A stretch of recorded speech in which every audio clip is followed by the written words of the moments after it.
this is my time. Like, this is me. Like, you know what I'm saying? Whatever y'all was doing before and whatever y'all gonna do after I leave is great and well and fine. But right now, this time is mine. Everywhere, company truck, design truck. Hop out, deliveries, grab sneaks, fabrics, so on and so forth. Catch me in the city. Def Jam Records, not really working for Def Jam Records necessarily. I was on the street team. And I was working my way up through that chain, you know, doing my thing, young, ambitious.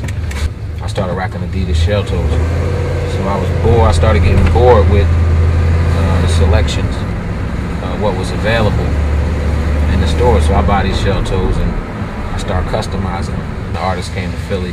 I had to take them to the, South Street, get a cheesesteak, take them, to the mall, whatever, to the radio station, to the venue. It's a couple well-known, big names. I was impressed with my sneakers, and they was like, "Damn, yeah, like where you get them from?" And at first, I was just stunting, like, yeah, like you like that, don't you? Like you like these, huh? I don't know what to tell you, because you know what I'm saying. So, but after a while, I started selling them, and it was the after party for the hip hop summit in Philly. And long story short, I customized the sneakers, wore them to the party. Everybody went crazy. Ended up meeting Russell Simmons that night. He loved what I did with his sneakers,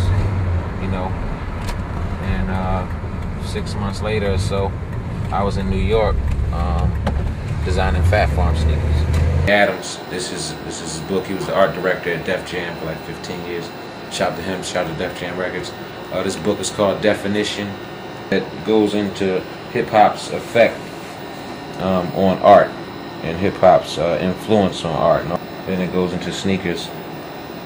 Shout out to Mike Gonzalez, who interviewed me for this book. And this is my page right here. Right next to the kid, Jor One. This is Jor One. He's very well known. My joint is right here. So these is a lot of Fat Farm joints I did, in addition to some custom shell toes that I did. So that was 3 years. After that, I had the opportunity to do work with some other different brands. This British Walkers, which is a historic brand. I was proud to do that. Sean John. But in about 2006, I started this exhibit called my design company is called Creative Freedom, but we started an exhibit called Sneaker Etiquette.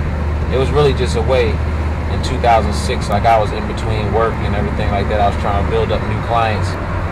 So it was really just a way to tell people, like, this is what I'm doing, this is what CL's doing. And CL is hot, regardless of what name, he's attached to. You know what I'm saying? So, I was known for custom sneakers. That's how I got in the game. So I wanted to rehatch that, start focusing more on my custom stuff and just letting people know the wide variety of shit that I really did. So that's what Sneaker Etiquette started as. I always, kind of had my own style.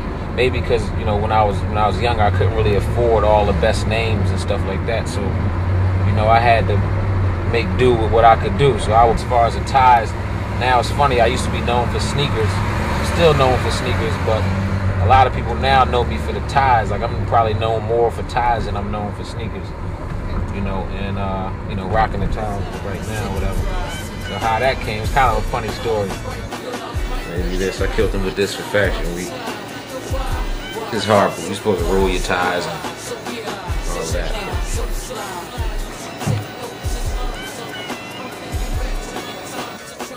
Try to figure out which tie clip to rock. This is my favorite till I broke it.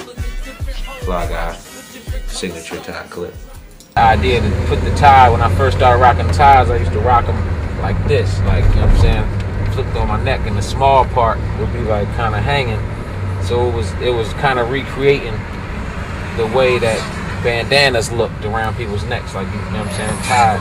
So it was kind of tied, but it was kind of formed after how people rock bandanas. So that's how it all started, you know what I'm saying. I never rocked them regular or plain, you know what I'm saying. At this time, I was doing Sean John footwear with Mr. Combs. So he loved the way I was rocking the ties, so we was trying to put together a program of sneakers and ties.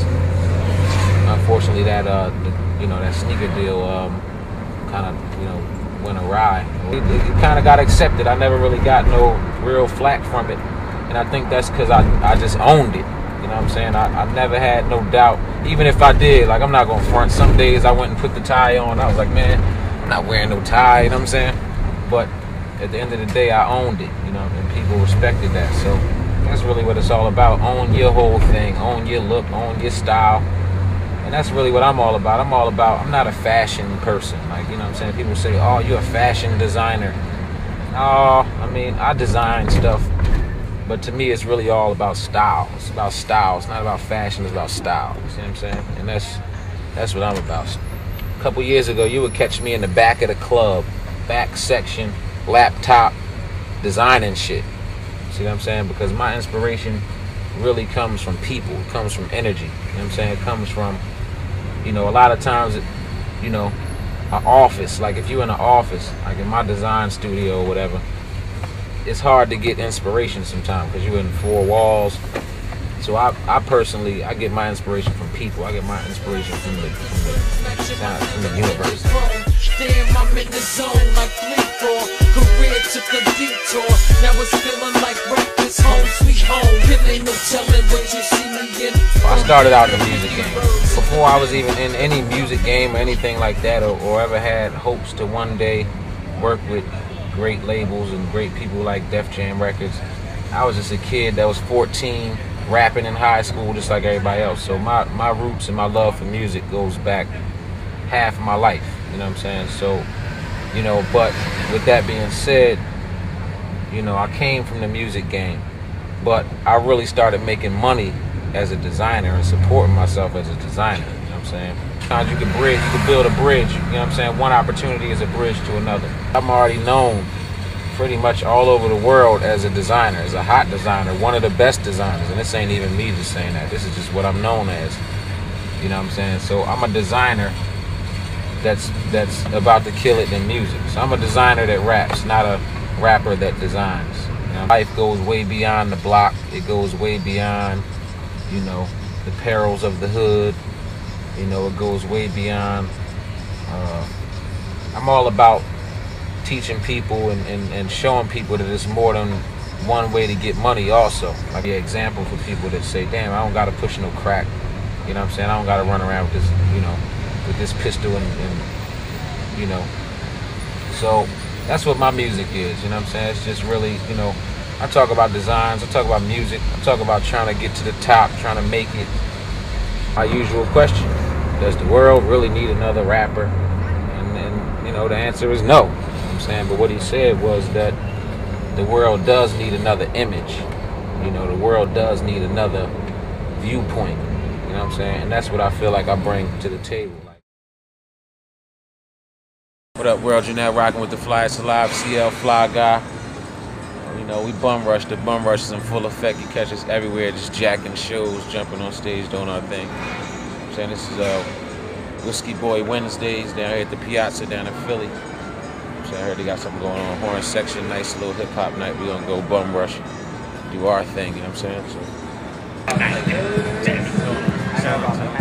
Also got a kind of smooth talk. Got CL, smooth walk. Up on the bench, he can come grab the mic. You know how we visit it all night. And when you got a chance for it, come and romance and dance floor.